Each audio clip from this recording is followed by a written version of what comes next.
Hello, everyone. Welcome to Module 3. Believe it or not, we're almost getting to the end. Welcome back to Planning Remote Tasks that Guarantee Autonomous Learning. It is possible. Okay, so we are going to take it as from where we left last time. And this time in Module 3, we will be discussing how to move from controlled practice to freer practice and how to move from freer practice to application. And of course, there's an arrow on the screen because we will be talking about making these transitions smooth. So let me do what I always do when I start the modules, which is share the aims of my session. Today we will be discussing the main differences between controlled practice and freer practice. Although we have seen a little bit of this today, we are going to go more in depth. And of course, we are going to see the suggested type of activities for each of these instances. We will be exploring what application is, what this instance in our lessons is, and why application matters. We will be exploring the role of tasks. We will be discussing the difference between activity and task, and why tasks are the type we find in the application stage. Of course, we will also be making reference to how we can do this remotely. And last but not least, we will also be exploring the relationship between these global communicative objectives of the lesson and the different lesson stages. Why is it that we are going to check on the global objectives towards the end of the session today? Well, because that's going to be the connecting thread with the last module, in which we are going to take a deep look at assessment and assessing our students remotely. So let us, as I said before, take it from where we left last time. We talked about the differences between controlled and freer practice, which we will be addressing today again. But although controlled practice is repetitive and aims at accuracy, and it's got target language as a focus, it's really very important that controlled practice is, as much as we can, communicative, meaningful, and creative. Why am I mentioning this? There was a time in the teaching of English which was very repetitive, and it was based on drills, and it was all about drilling grammar and vocabulary. And with the passing of the years, that was somehow criticized. It's not that we were criticizing actually drilling, because drilling is important. What probably was criticized was that the sentences or the contexts being used were not meaningful to the students. And that was misunderstood in many contexts.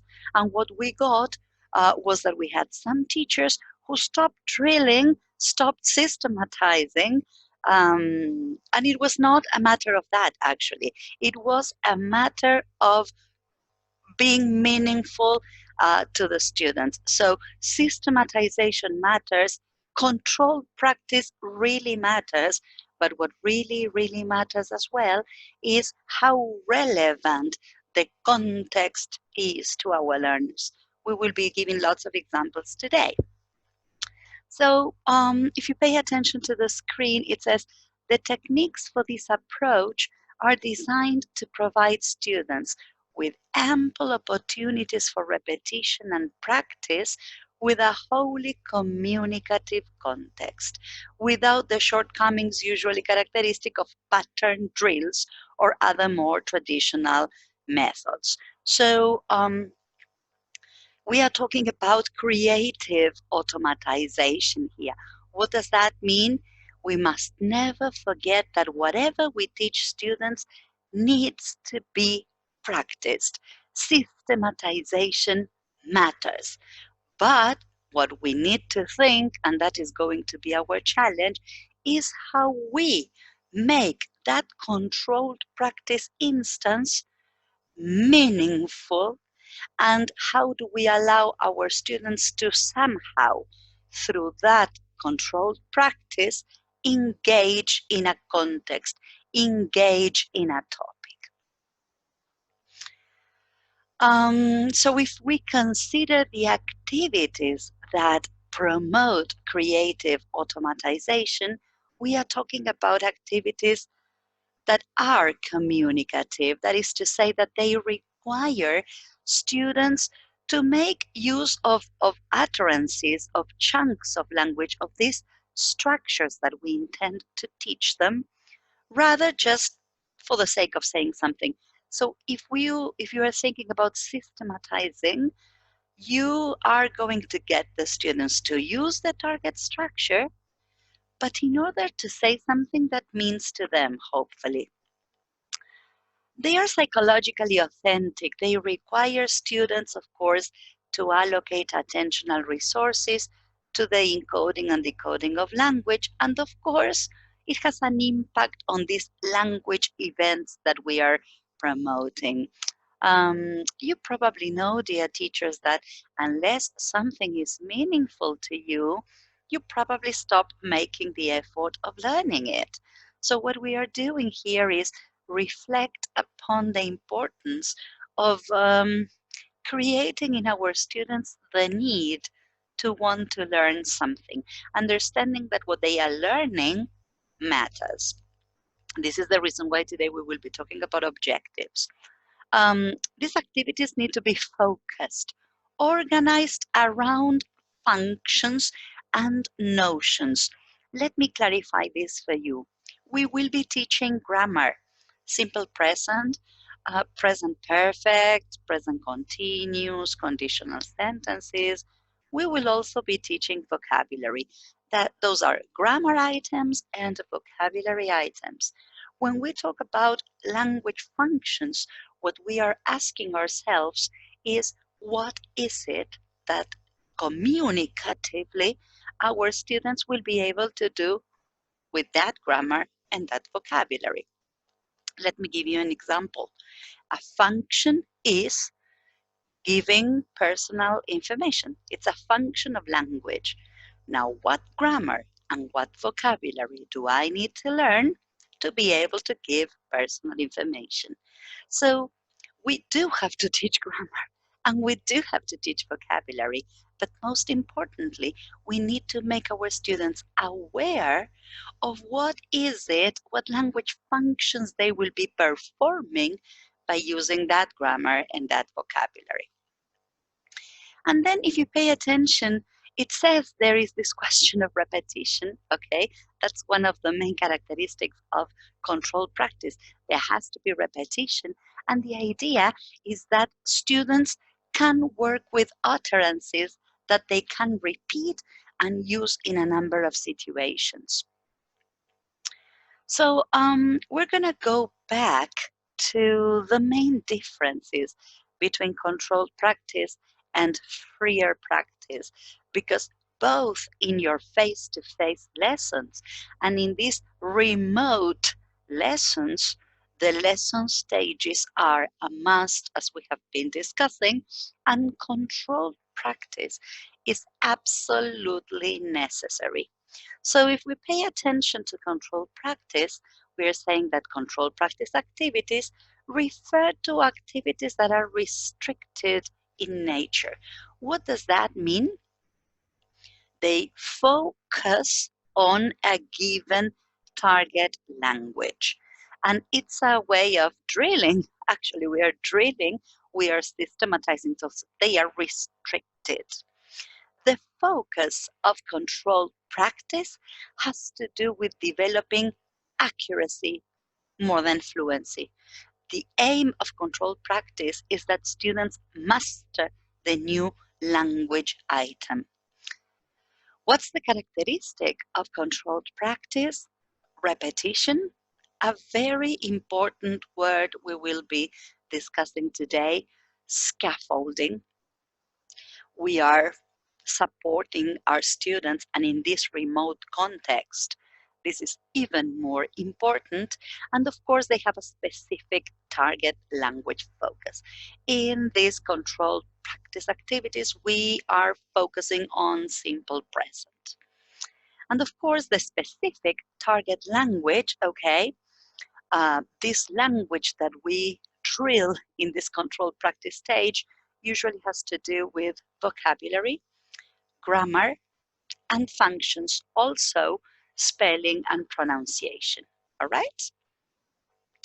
So I think I did mention this analogy in module 2, but controlled practice is the instance in which you are learning to ride a bike and you've got the training wheels, all right? Controlled practice, it's about trying to master, in this case, riding the bicycle. Now, within controlled practice, okay, there is a range of restrictiveness, all right? I want you to pay attention to this because it's really, really important, not only for your face-to-face lessons, but also when you've got now this remote reality in which you probably have no possibility to have direct supervision of what your students are doing. Within controlled practice activities, we've got completely restricted, like very repetitive, and there's like no option of moving much, to somewhat restricted. But what's important here in controlled practice is that students will have to focus on something in particular. So within controlled practice, there are these type of activities which are completely restricted. And if you allow me, the younger students are, or maybe the lower their level of English is, restricted, completely restrictive, controlled practice is really, really very important. And then you let go a little bit. But just remember that within controlled practice, one of the characteristics is this question of restrictiveness. Examples of controlled practice, okay? There's there's a drill there, you know. Drill is a horrible word. It has a very negative connotation sometimes, but I want you to know that drilling is very important for learning. It's not that we have to stop drilling. What we have to do is drill through different types of activities. Varying the activities is really very important so that students don't get bored and they don't end up hating what we give them.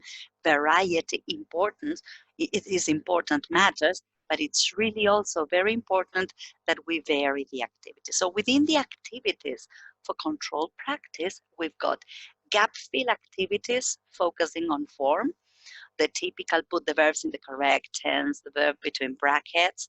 Multiple choice, it's very restrictive, it's A, B, or C. Categorizing or classifying words into groups, typical controlled practice activity. Matching exercises, this one with this one. Sentence transformation, like typical from direct speech to reported speech. Gap text, where students have to complete with only one word, or sentence reordering. These are the typical examples. Now, I'll be seeing you again in the second video of Module 3.